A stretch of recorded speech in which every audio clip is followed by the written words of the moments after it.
안녕하세요. 오늘의 메뉴는 마늘입니다. 마늘은 한국 사람에게 정말 뗄래야 뗄 수 없는 음식인데요. 한식에서 마늘이 들어가지 않는 요리는 거의 없다고 할 정도로 마늘은 우리 대한민국 사람에겐 굉장히 큰 영향을 가지고 있는 음식입니다.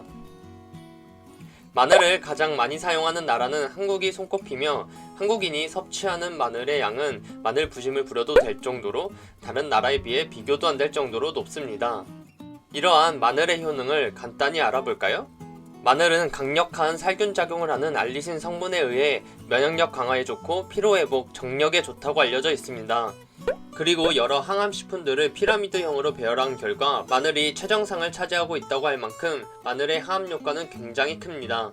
우리 몸에 굉장히 좋은 마늘이지만 생마늘과 구운 마늘 중 어느 것이 더 몸에 좋은지 종종 논쟁이 되곤 합니다.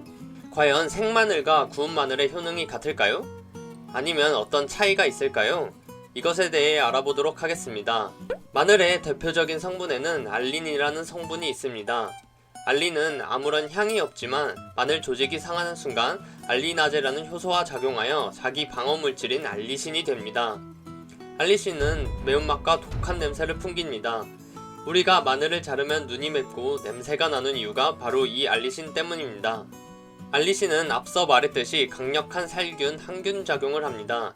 그렇기에 다진 마늘을 냉장고에 넣어두었을 때 웬만해서 상하지 않는 이유가 바로 이러한 효과 때문입니다.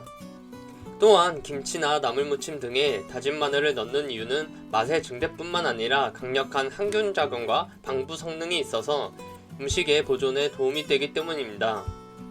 이러한 이유 때문에 다진 마늘은 반찬류에도 아주 많이 사용됩니다. 생마늘을 그대로 섭취하게 되면 마늘에 들어있는 알리신의 살균과 항균 작용 때문에 면역력 증강에 굉장히 좋습니다.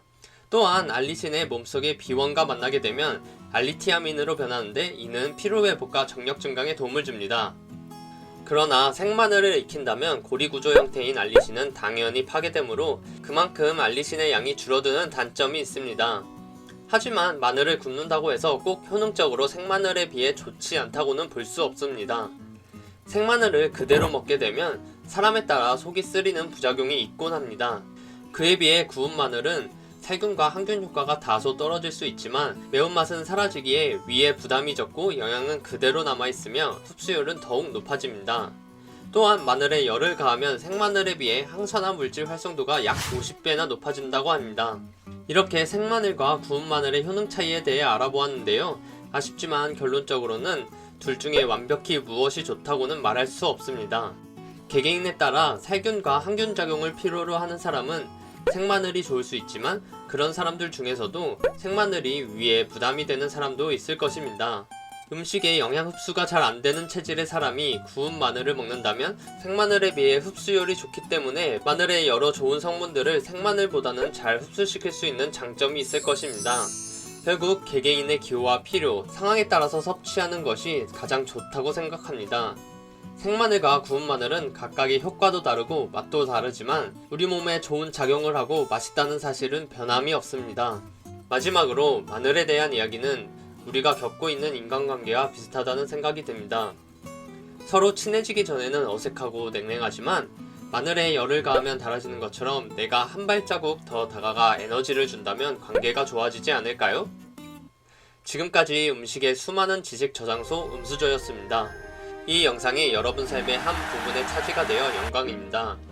구독과 좋아요는 영상 제작에 있어서 많은 힘이 됩니다. 음식의 수많은 지식 저장소 음수저는 다음에 더 좋은 내용으로 찾아뵙겠습니다. 감사합니다.